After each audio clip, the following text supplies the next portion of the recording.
Good morning. Hemshech Hayim Beis.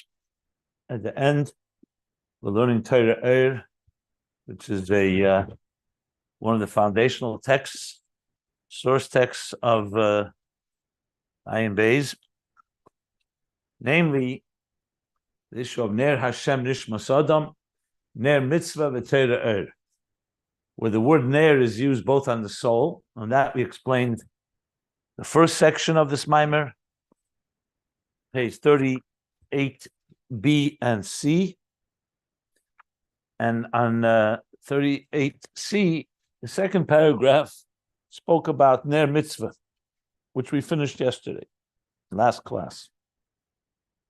So first, Ner Hashem Nishmas Adam is the contemplation of the soul, the divine soul in Shema and Baruch Shem, in the divine unity and the divine immutability that ultimately impacts the animal soul to become Shema, oil, fuel to support and feed the divine soul's love. To produce the divine light, the divine love. Ner Mishal Mitzvah, he says, the mitzvah has a special zgula to elevate the animal soul, because a mitzvah is makif, like a levush, and a levush draws from a higher level of makif that elevates, like a slingshot, elevates whatever object is within it, elevates it to another level of halah. And that's why we put on talis and tefillin before davening, because that's a makif, that's mamshech makifim. Makif l'mayla, halas nefesh habam is betfilah, because tefillah is the inyan of aliyas nefesh habamis. And that's why the tefillah is one nusach. Every day we're saying the same exact prayer, not like learning. Every day you learn something new, because the tefillah is concerned with one halah achas of elevating the animal soul. Every day, the unique sparks allocated to us in our lifetime, each day fitting to those particular sparks. But overall, it's one big halah achas, as he called it. And that's why and that's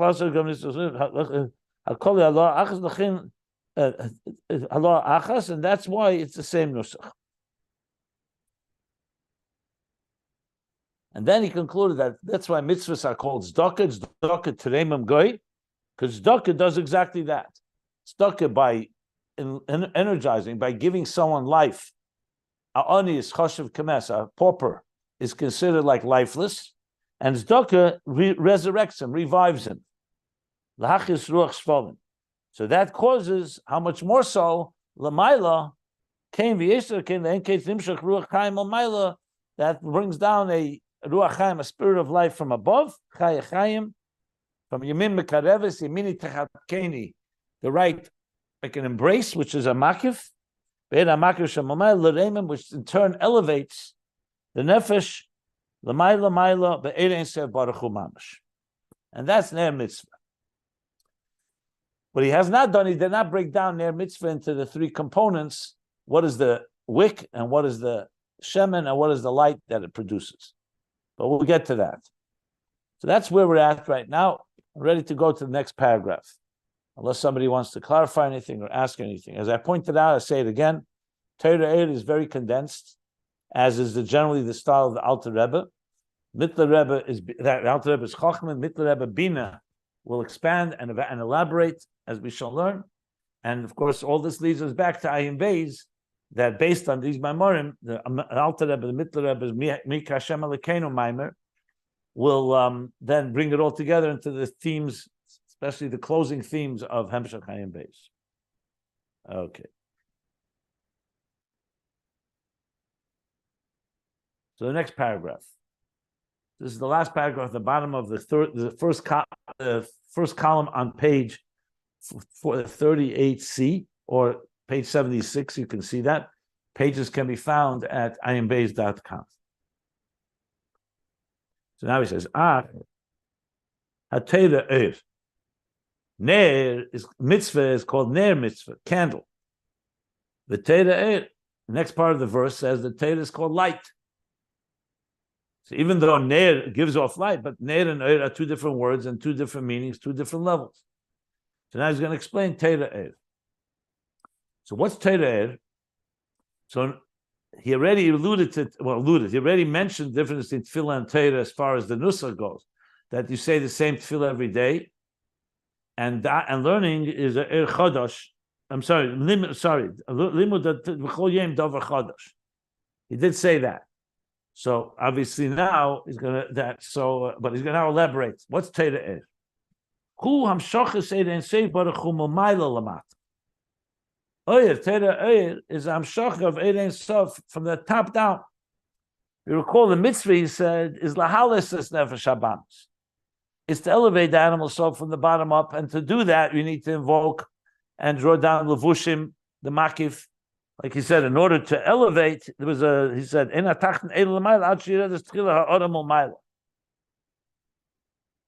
but it was talking about elevating through the garments. Now he's saying, you're drawing down an energy of Ein Sof.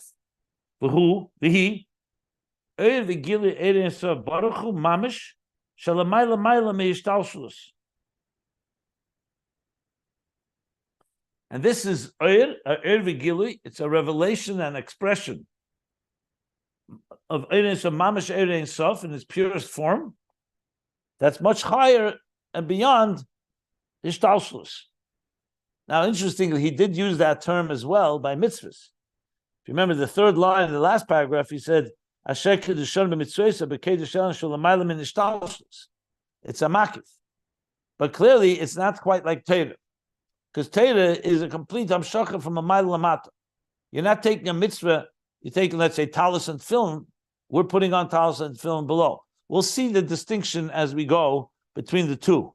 But clearly, it's a different level, Torah.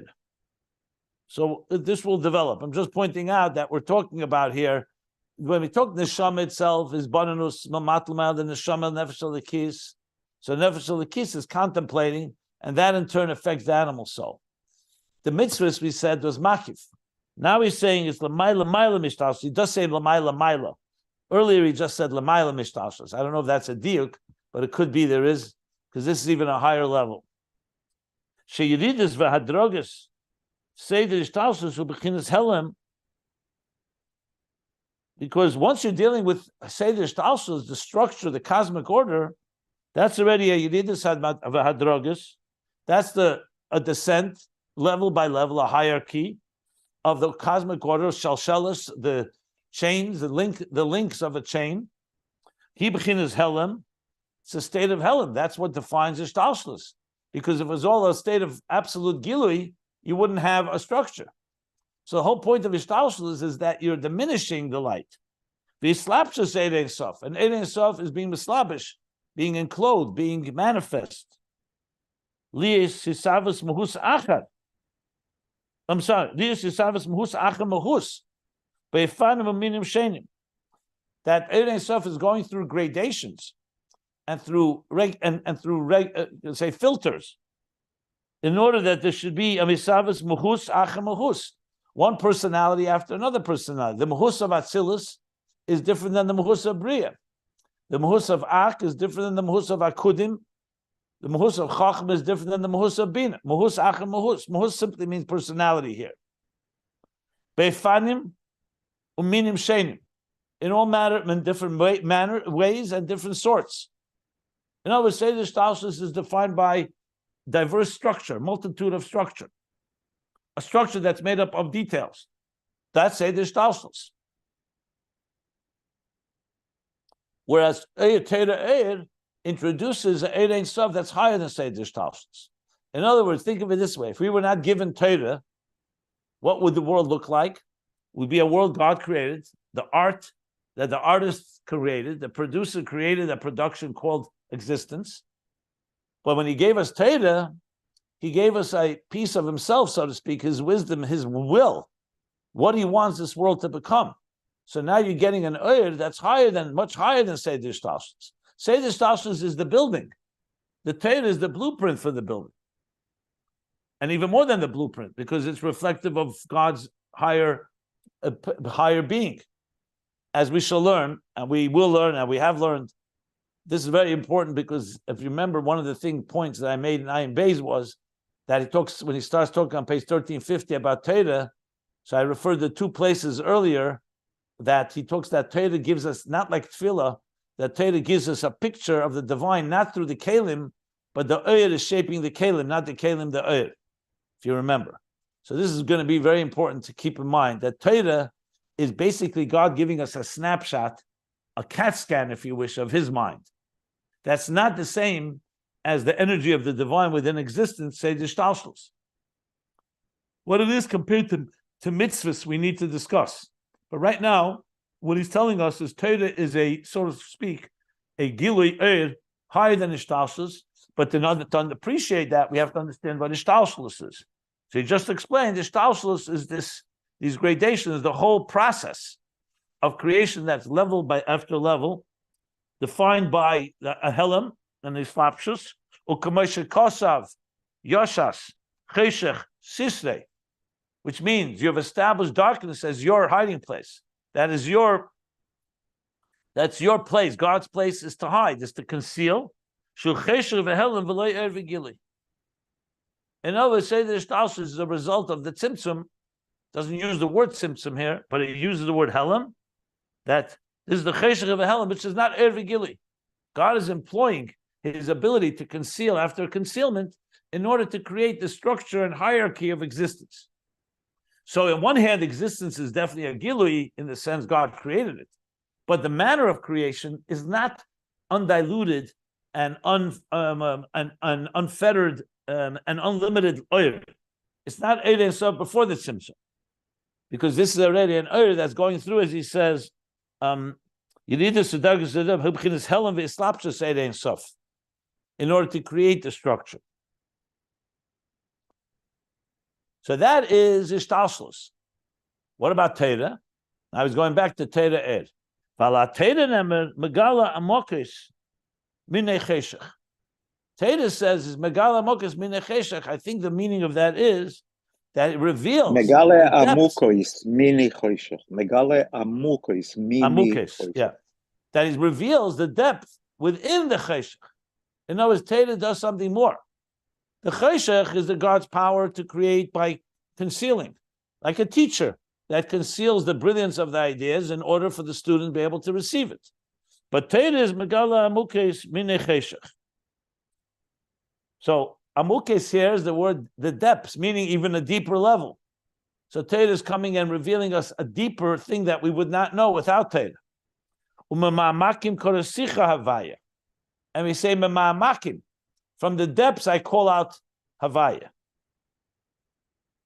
So even though that pasuk is often used on Shuvah or even Tefillah, he's using it now in the context of Amukes, Megala Amukes of the Torah. V'zehu, and now he explains. So what this is the punchline. V'zehu tachlis b'riyas ha'adam, and this is the ultimate purpose of creating man, the human being.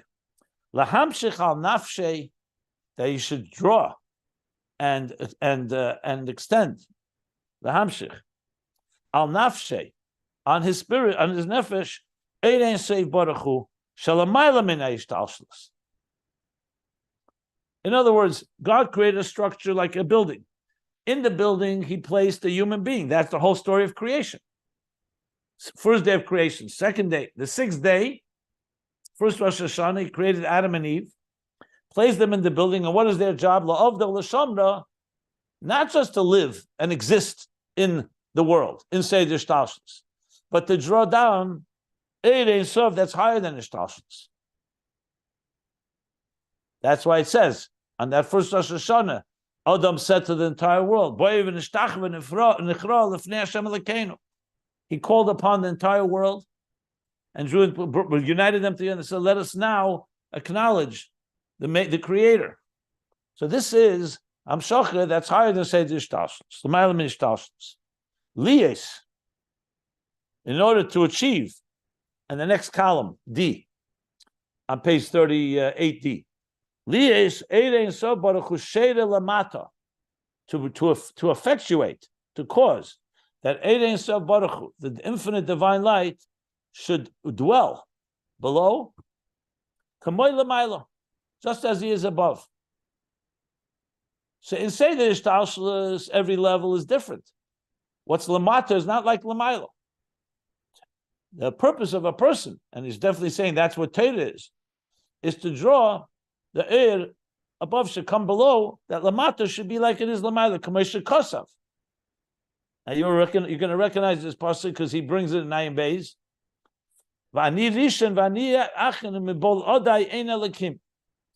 I am the first, and I am the last, which means the highest level is Rishon, and meaning there's an equanimity, an equality between the higher and the lower. That what is Lamata, Achren is just like Rishon. Umebilodai ein Elokim, and without me, ein Elokim, there's no God, or no other God. There's different ways that this is explained. In Ayin Beis, if I recall, I think he's going to explain it here. We learned it also in Ayin Beis, if you remember that, Nirishim v'anichan achem is a whole subject matter. So the Alter Rebbe teaches Kalemer. This means, Kishem shanirishin, kedem shenivrei elam. Remember we learned, Atu mishenivrei elam, Atu alachir shenivrei elam. Just as I am the first preceding existence, before the creation of the world, and I am the last, meaning I am also there after the world was created, meaning I'm everywhere, from the beginning to the end process. Cain, mibilodai, same without me, the hainu b'emtsois, b'shas, b'riyas elam, same thing is everything in between. Mibilodai is teaching b'emtsois, b'shas, b'riyas elam. All the middle levels. Rishon and Achin is meaning the highest and the lowest, or the beginning and the end of the process. So same thing. And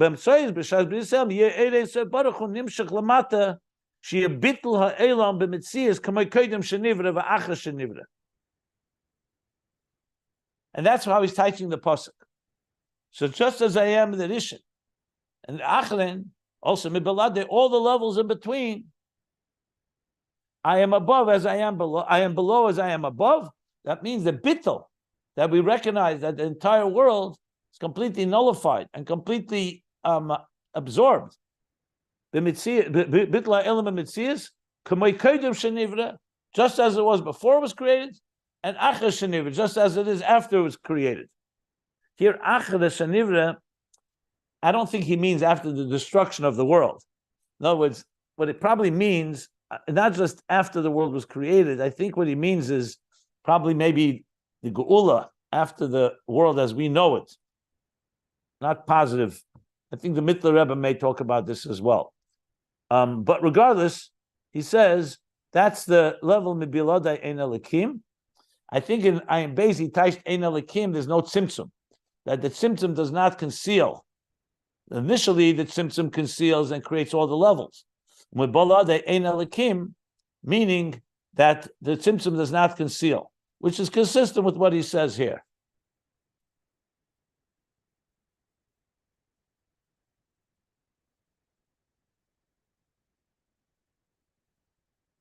You could also say simply balabatish achar shenivra, that nothing changed, meaning the same God as he was before creation is after creation, after it all was created. There are also types like that. That's probably the most obvious interpretation. Okay, so that's the Tachlis Habriyas Ha'adam. V'hainu al yedei ha'teira.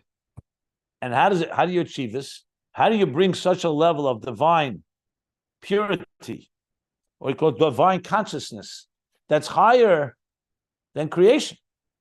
How do you bring that into creation? So we have a method. The method is through Torah. A raisa comes out, is derived from Chochma. Chochma, a high level commission kosav, l'kvedi barasiv. So it says, Kol hanikr b'shmi l'kvedi barasiv yatzativ afasisiv. Says, how's he teaching l'kvedi barasiv? For my honor, I created the world. That's why the Mishnah says, so he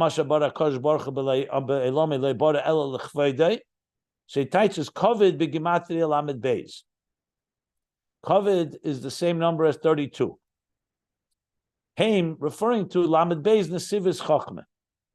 So Chochma, we know, has 32 paths, nesivis.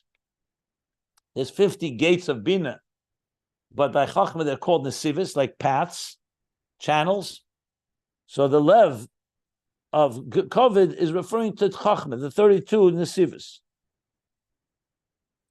Let me go slowly here because there's a lot of little details here. So first, let's start with this. So Torah is the power that we have with Torah. We can bring Ein Sof from the highest levels, then says Ishtalshus, to bring it down below in an unchanged fashion. Remember, Mamata Lamaila, he doesn't say that yet here. It doesn't work that way. Mamata Lamaila, remember, we said it's a difficult process. Remember in Torah Shalom, said when you climb from the bottom up, you have to have effort, you need to have tools, you need to be a Baal Koyach, strength, and there's impediments.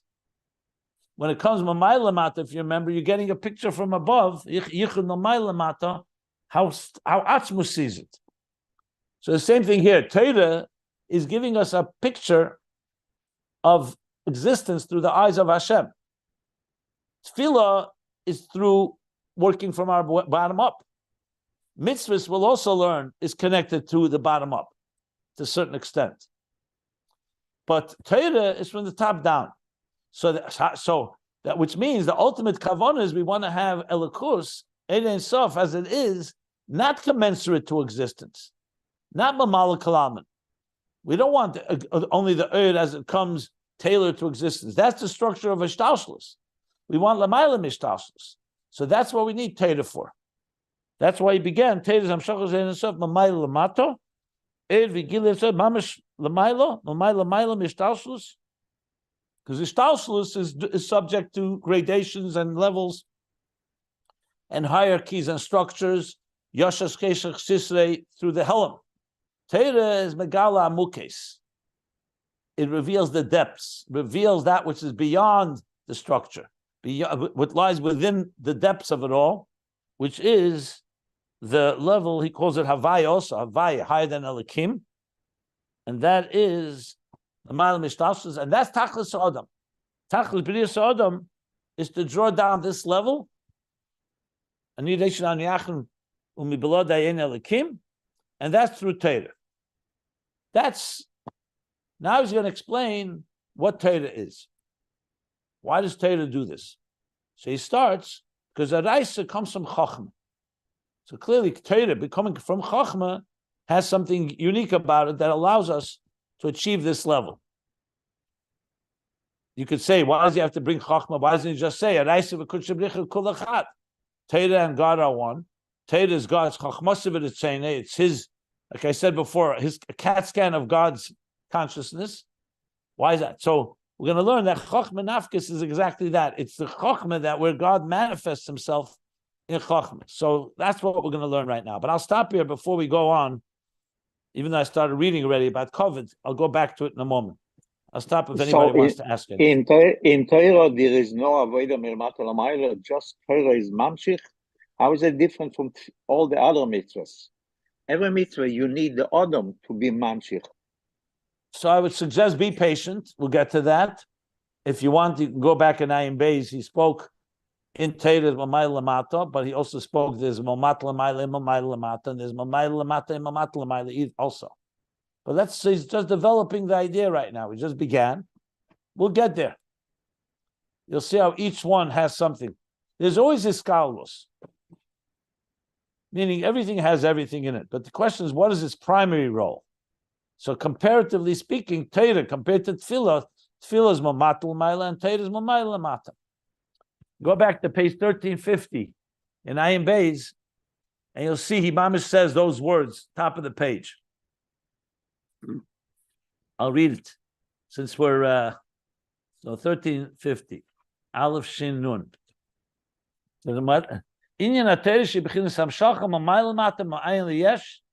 And he starts explaining because it's how that works, and he goes right into Ner Mitzvah V'Teireh right there. So you see how all this comes together. So in a way, what the Rebbe Rashab started speaking on page 1350, and then brings Ner Mitzvah and Teireh and all of that, all is going to connect. I will demonstrate how it all gets connected, but I don't want to jump.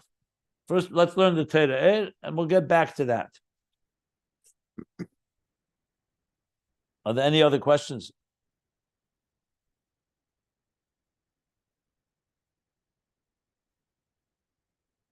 Okay.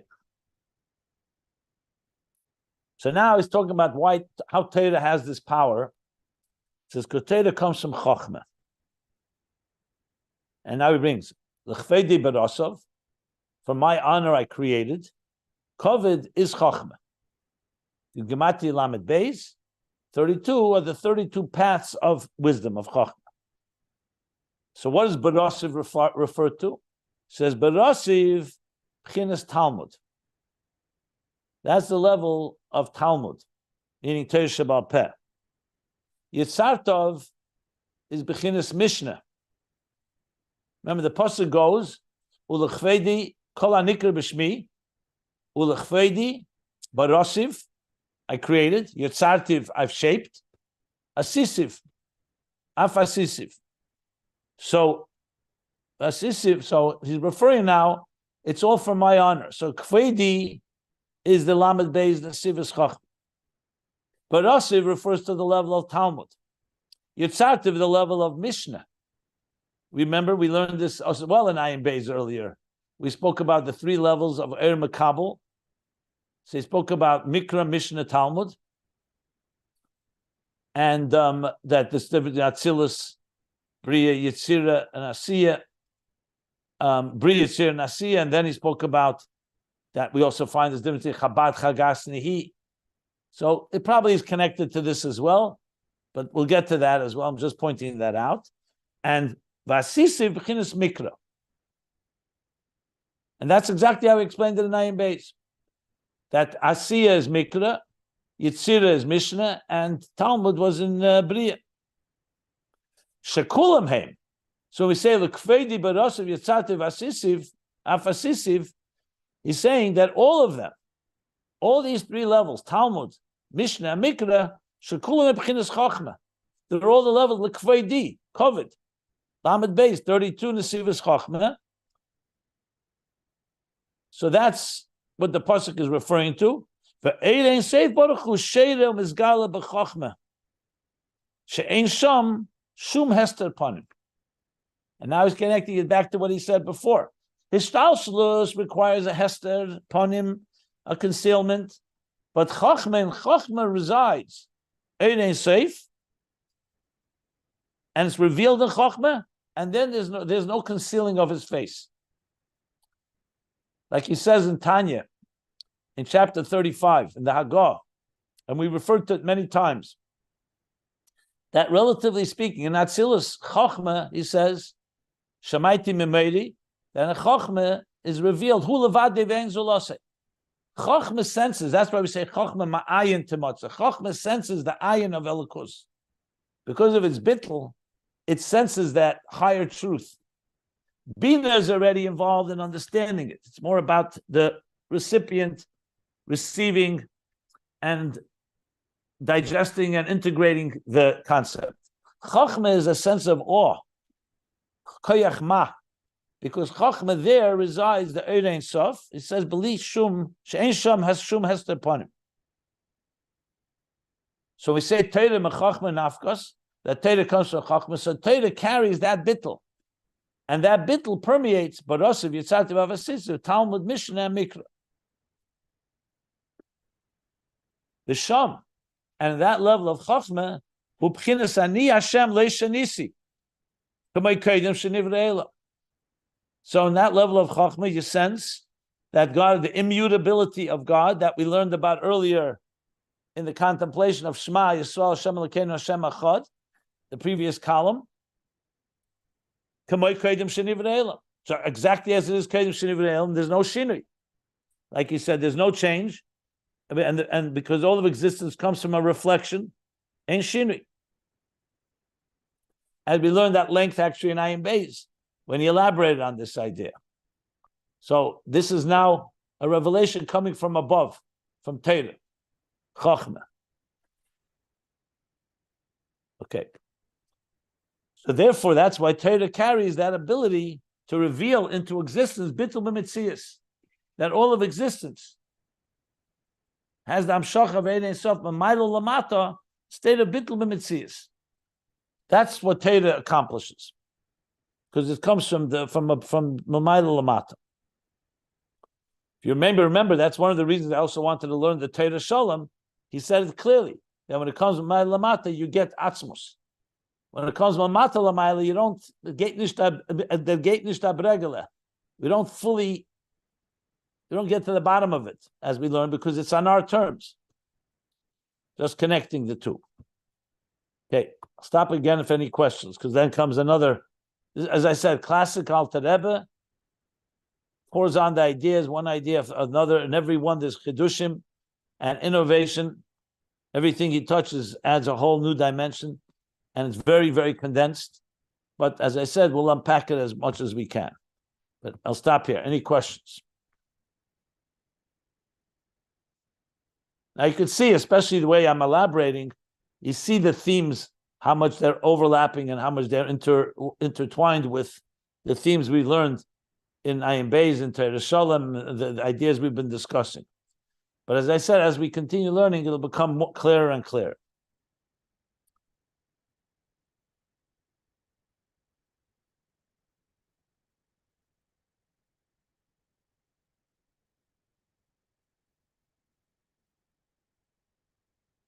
So now he's going to explain with this a Gemara.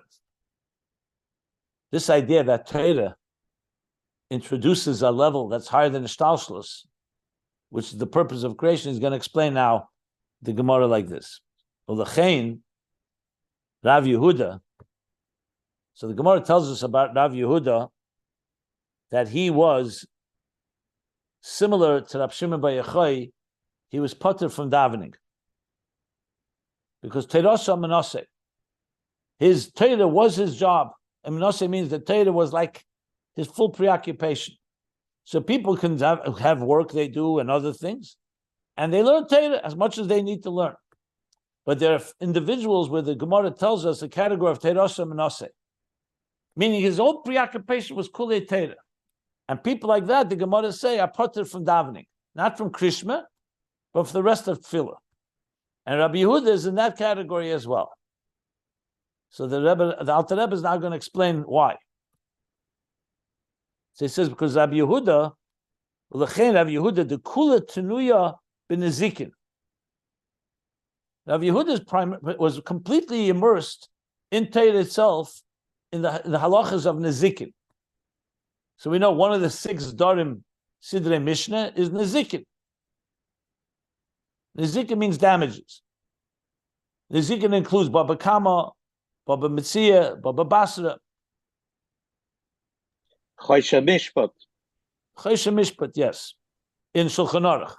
But in Nezikin is those Mesechtes that come. There's a Moyed. Moyed is, of course, the holidays and brachas and so on. There's Noshim, there's Taris, there's Kotshim. And there is, Nezem Cotton, Ozman Nokat, Zroyim, Moyed, Noshim, Nezikin, Kotshim, Taris are the 6 darim. So Kula Tenuya, his occupation, that was his specialty, so to speak, the Nezikin. What does that mean? That he was involved. Hula Zakis as a Zakai. Nezikin refers to an argument between, let's say, 2 individuals. You say, your animal damaged my property, or we're partners, we're neighbors rather, and your wall fell down in my property. You know, the laws. So what is the learning consists of? L'zakis as azakei, u'lechayev as achayev. To reward the one that is meritorious, the one that has the merits, and l'chayev as achayev, the one responsible to hold him accountable for his responsibility. He has to pay damages or whatever these halachas are about. So nezikin is the laws of damages, where 2 people are arguing about you caused some damage to me, etc., and therefore you have to pay. So the role of the dayan, of the judge, of the scholar, in this case Rabbi Yehuda, was to determine, to clarify who is right and who's wrong. Listen to all the arguments, and you have all the different dinim involved in these mesechtes, in this chelik of Torah. That was his preoccupation. Lahafrid beineim, which means to distinguish between them. Because if it's all confusing, that's the whole point. The point of Torah is to be levader, to clarify what's what, birur halacha. Who's zakai, who's chayiv. So that's what Rav Yehuda was involved in. What does that mean in the language of Kabbalah and Chassidus? To separate the outer forces, like the klippa, from the kedusha. Because what does chayiv mean? Someone who's, God forbid, caused damage is someone that is the world of chitzenim. The world of kedusha is the one that merits. So he's a mahafrid the chitzenim kedusha v'yispardu kol poilei oven. And yispardu means to separate and to scatter all those that cause crime, that cause problem, cause oven from the word with the aleph, with cause. What's the word they translate oven? Misdemeanors. But bottom line, the word yispardu, to separate. That's the key. Why he's using this yispardu. It's like scattering and separating between the two. Okay, that was Rav Yehuda. So now we know that he's completely immersed in that work, learning Torah to clarify right from wrong, the one that's the innocent, the one that gets zakai, and the one that's chayiv. Ulechein hoyapoter min atfila. That's why he was absolved from davening. Lefisha hoysa Toraso Umnoso Rav Shimon ben Yochai. Because his on the level that Torah was his complete involvement. That was what he was involved in. Kule, his entire umnose means his work, his job, his occupation was Torah. Like Rabbi Shimon ben Yochai v'chaveirov and his colleagues. So they are called the category of Toraso Umnoso. It's a particular category that not all Tanoim are called that. So it's a certain group within the Tanoim themselves that were in that level. Says the Alter Rebbe like this: V'hainu, this means mepnei Rav Yehuda haya adam gadol ma'od. Since Rav Yehuda was a great man, a very great man, ad sha'amar alav Shmuel, to the point that Shmuel said about him, Ein ze yilud isha. This is not a man that was born to a woman, to a mother. It's an expression. Obviously, he had a physical mother, but I mean, he was like on an angelic level. He was on a higher than human level. So you say it's like a person. No, he's not a regular human. It's an expression. Yilud isha. Because the emosa demore aleha. Because the fear of his master was upon him. He was on a very exalted high level of bittul. Like he says, Shayibchinas bittul le'erein sov baruchu. Because he was in a state of utter bittul in erein sov. Shehim shechalov b'krishma. That was drawn down to him through Krishma. Because as I mentioned, Toraso Umnoso you put him from davening, the rest of davening, but not Krishma. Krishma, Rashbi and his Chaverim and Rabbi Yehuda were chayiv in Krishma. So the bittul that he created in Krishma, the bittul he reached in Krishma, caused him to be such a high level that Rav Shmuel said on him, he's not a human, he's not born to a woman, he's not born to a mother. As if he's not born to someone, because he has such level of bittul, which is not human, not regular. Let's put it that way. Because from Krishma, indeed, he was not absolved from. And the same thing with Rav Shimon ben Yochai and Chaverev, who were like the ultimate Toraso Umnoso, also not parted from Krishma. Ella minat tefillah. They're only parted, they're absolved from davening. The rest of davening, but not Shema. V'hoisa Toraso and his Torah, Gamkein, not just doing Shema, but also his Torah was b'bchinas bittul mamish, b'bchinas v'osim dvorei b'ficha. The way he learned Torah was not just he was learning and understanding and connecting, but the lesson of v'osim dvorei. I've placed my words in his mouth. In other words, he was literally like a channel for God's words. Expression, I placed my words in his mouth. So it's like when we say Shechina medaberes mitech greine, like the Shechina speaking through him. Adnei svosai tiftach is a little not exactly on that level. So that's the level. So his bittul was so saturated him, so permeated him with godliness, that his Torah was also on that step. It's not like a person learning Torah, but the way he learned it was that he was a channel for the Torah. That in a way is what Toraso Umnoso means. V'dvorei asher samti beficha. Asher samti beficha. And another expression that says, V'dvorei, and my words, which I placed in your mouth. Same idea. It's two different verses that talk about the same idea. And like Razal say, Masnisin Malkusa, that the Mishnah is called Malkusa, called the queen,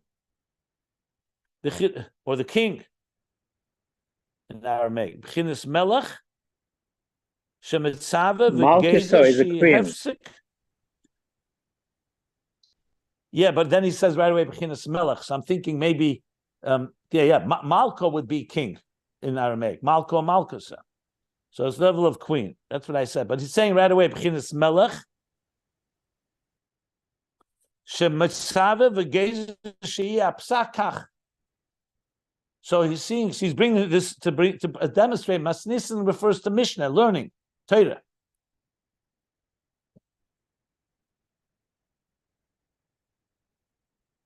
Why? Why is Torah compared? Why is the Mishnah compared to a melech? He says, because a melech commands. He commands and decrees that the psak should be so and so. Kimelech b'mishpat yamid oretz lezakis as azakei. What is a melech's? What part of his? What is his role? Is that melech b'mishpat yamid oretz? The melech with his laws establishes and governs the people, governs the land. Which means it has to be like a type of etched in stone type of law. It's not like it's arbitrary. See, Lezakis as Azakai, like he said before about Rav Yehuda, Lezakis as Azakai, that's what Mishpat is. You stay in the court of law, and the rules have to be obeyed. So the Torah establishes these rules. It was a Tana or a Moiro? Rav Yehuda was a Tana or a Moiro? I think Rav Yehuda is talking about the Tana. I think the Tana. That's why Masnisa, Malchus. Yeah, that's why it's Mishnah. Yeah. It's interesting which Rabbi Yehuda is not talking about Rabbeinu HaKodesh. I don't think so. I don't think it's Rabbeinu HaKodesh, but I think we'll have to look it up. Now I know you may think this is all like tangential. Why is the Alter Rebbe going into all of this? It's all relevant. You'll see. So the Alter Rebbe says now like this. So what do we establish so far? That Torah, because he explained because Torah's role is to bring down Chochma, Ani Hashem le'shenisi. So he completely bittul b'metzias, like by Rabbi Yehuda. That's why Potter for Tefillah, the Shema he had completely the divine unity to the point that it creates such a bittul. He was completely bottled. So now he's explaining that there's a level in Torah that you're like a melech.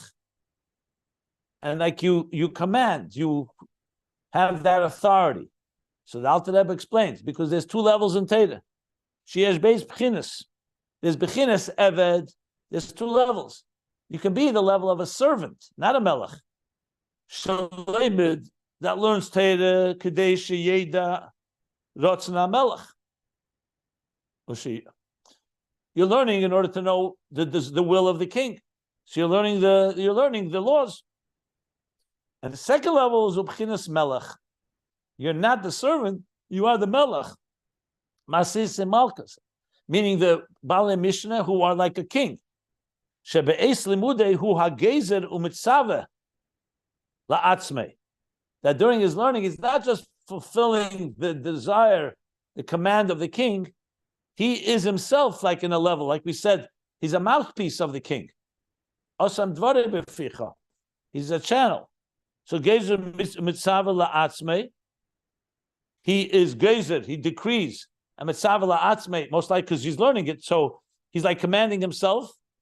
And that's what it means by he b'shur and melech. Moshe was called Vahi b'shur and melech, a king. Why? Because the Shechina spoke through his throat.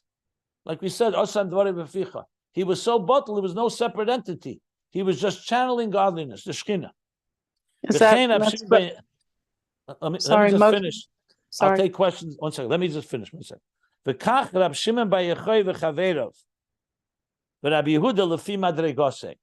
And so too, Rab Shimon bar Yochai and his colleagues, and Rab Yehuda lefi madregose.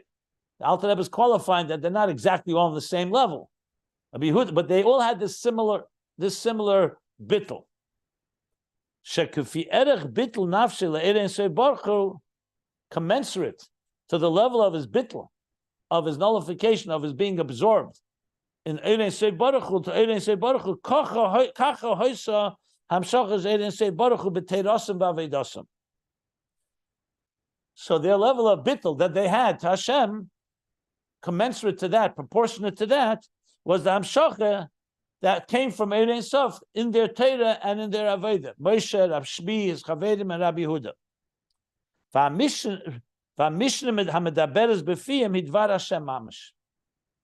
the statements and the Mishnah that was spoken from their mouths is mamish dvar Hashem, the word of God.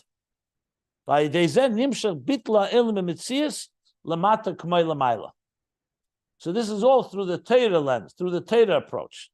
That through this you create a bittul in existence, bittul mitzias, below just like above. That's the only thing. That's what Torah can accomplish. Till now, we did not speak lamata kamei lamayla. We spoke about affecting the animal soul through Shema, through the nefesh alikis, ner Hashem nishmasad. We spoke about mitzvahs, elevating the animal soul to a level higher than ishtalshalus. But now he's speaking about through Torah, because the bittul is utter bittul. Through Torah, you draw down elikus exactly as it is above, so too it should be below. So it's the highest of all levels. But still, we still need mitzvah, and we still need other levels as well, as we shall learn. So I'm going to stop here. Let me stop for any questions. The mitzvah lamato k'moy l'maylo is also lamato k'moy l'maylo. So what are you trying to say? That Torah is the same level as mitzvah and the Shema? He's Alter Rebbe saying it's different. I am asking what the right atheist. The atheists. The fact that they don't need different? the fact that they don't need to daven, right? Only Shema tells you something. That they have Amshach of Elikus that's higher than davening. The fact that we do need to daven means that we need the tefillah to help us elevate there. The bottom line is Torah. We've learned this at length in Torah Shalom, and even in Ayin Beis. Amshach Mamayil Lamata gives you Elikus as it is in its purest form above, should come down below.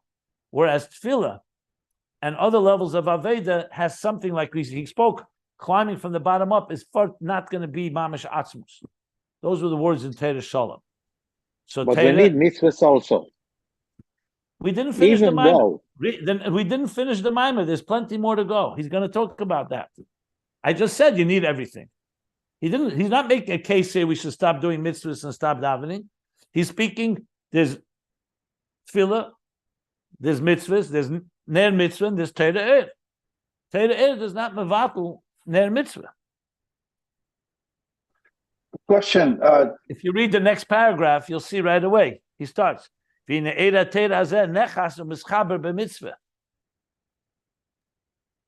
question so of course we're going to need mitzvahs. We're going to need everything. In Judaism, there are 3 pillars: Torah, Aveda, Gemilas Chasadim. Nowhere does it say that one replaces the other. It's a question of what's primary and what's priority, but you need everything, and each one plays a different role. The whole Ayin Beis, especially the last half of Ayin Beis, basically from middle of volume 2 through where we're up to, is about Mamata Lamayla through Tefillah and Mamayla Lamata through Torah. That's exactly why we're learning this Torah Ohr here, because this Torah Ohr is talking about that, and it's going to come back to all the themes that the Ayin Beis addresses. My question is the idea of Torah.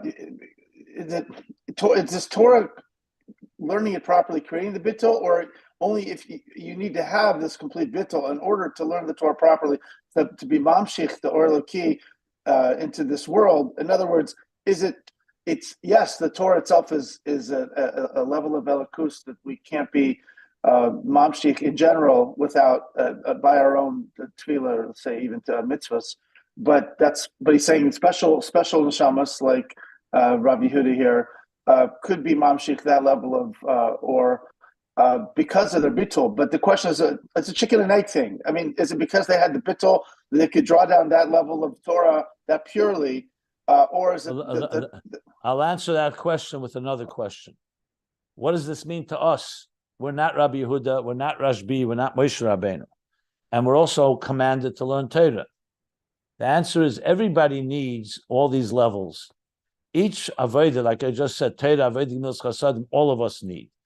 So everyone lefi erech, meaning proportionate, commensurate to their place, needs tefillah and needs mitzvahs, needs these bonus that we talked before, the tefillah of Shema and so on, and we need Torah. So all of us, relatively speaking, Torah is drawing down something that is you're getting from above, a picture from above. The question is to what extent. So by learning Torah, yes, Torah helps us reach this level, but everything in Judaism goes both directions. You get a gift from above, but then you have to work for it. When you work for it, you get more gifts. It's a constant process of asusa l'tata, asusa de la'ela. So Torah has this and give it to you, but you have to be a keli for it. You have to sit and learn. Rabbi Yehuda didn't he may have been born with a special power, but he had to learn. Rashbi the same. Nothing came automatically. In Tanya, it talks about a tzaddik, a beni, a rosh, a tzaddik. But all of us have to strive to be a tzaddik, even though barosh tzaddikim, there are people born that way. And then God could also give you the ibur, can give you a soul of a tzaddik. So bottom line is, everybody has to do their work as much as they can. Torah brings a level of ohr, that mitzvah, because remember the pasuk in there, mitzvah v'Torah is not said about Rabbi Yehuda or only unique people, it's said to all of us. We all have ner mitzvah and Torah. So we all have it, relatively speaking. So Torah, relative to mitzvah, as we shall learn, is this hamshacha mamayil lamata. And then there are unique souls that's their we call it primary personality. Just like we spoke about neshamas, they're neshamas all neshamas come from Atzilus. But most neshamas go through Bria, Yitzira, Asiyah. But we all have an element of Tahirihi. Every morning we say neshama shenesata bi Tahirihi. And so does the Rebbe, and so does a tzaddik say that. So everything is relative to that person. So it's both aspects are correct. We all have the Torah aspect, and Torah brings it to us, and our level of bittul in turn also draws down, like he said, lefi erech, kocha, the more bittul, lefi erech, bittul nafshel, erein sof, was the way the Torah, even with them, it wasn't automatic. They also had to have that bittul, and then Torah brought more bittul. Very nice. Thank you. Beautiful. Thank you. That was really helpful. Thank you very much. Okay.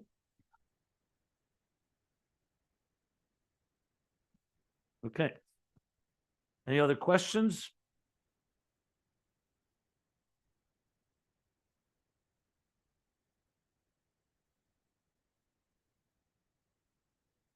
Okay, so we'll stop here.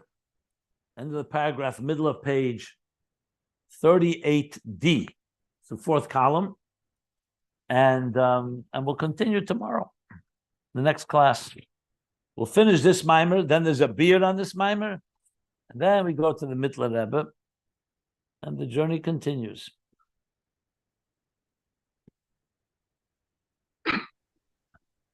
Can I still ask a question? Sure. Actually, it's a question or maybe statement which I need your criticism about this or addition to this.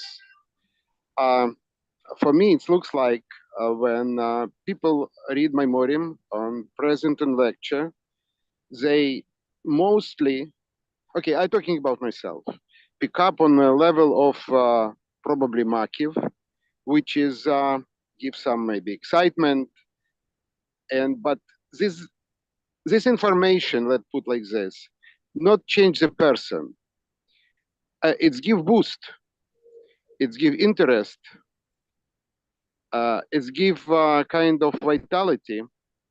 But to make this makiv, I call this makiv, I don't know if it's proper terminology for this, but let's say transfer this inside hispalus, whatever, to deep internal feelings, and into the pneumius need what? Meditation, thinking more deeply about concept. What is the next step for this? I understand this is a big question. Thank you. I'm not sure what your question is. My question is it, what is a proper way? Let's say we study now Maimorim, right? Maimor Alter Rebbe particularly. Let's say we understand concept. Maybe we need to I'm talking about myself, to listen second time, maybe third time. What's the next step? I have to contemplate on it. I have to think deeply, and it will be enough. Well, let's think of what's the ultimate objective.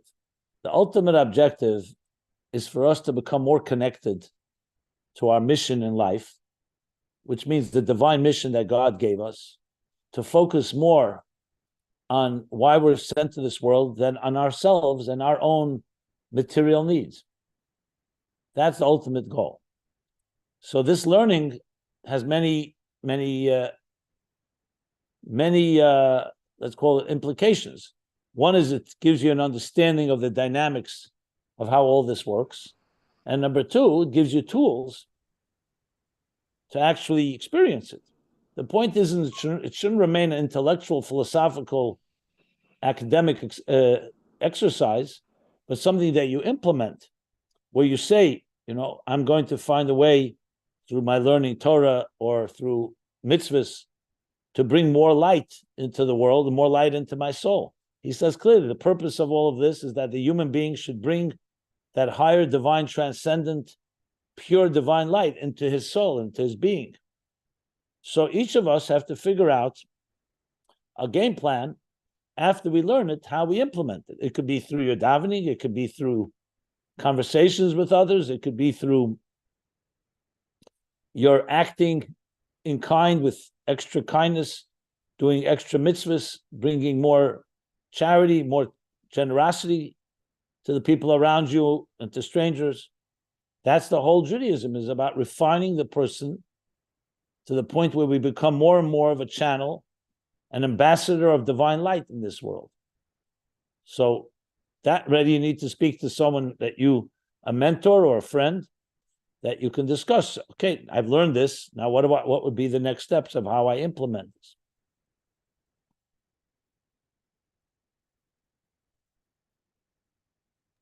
I hope I answered your question.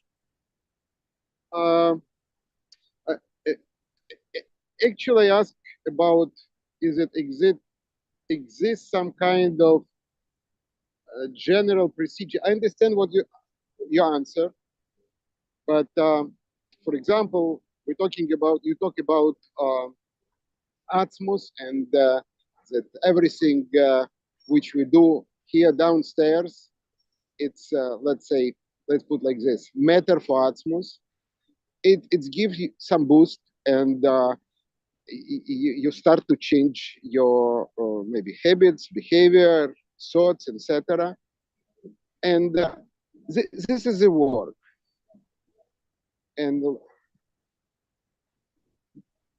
But beside of this, if we more concentrate on this idea, it's give us something else. I understand.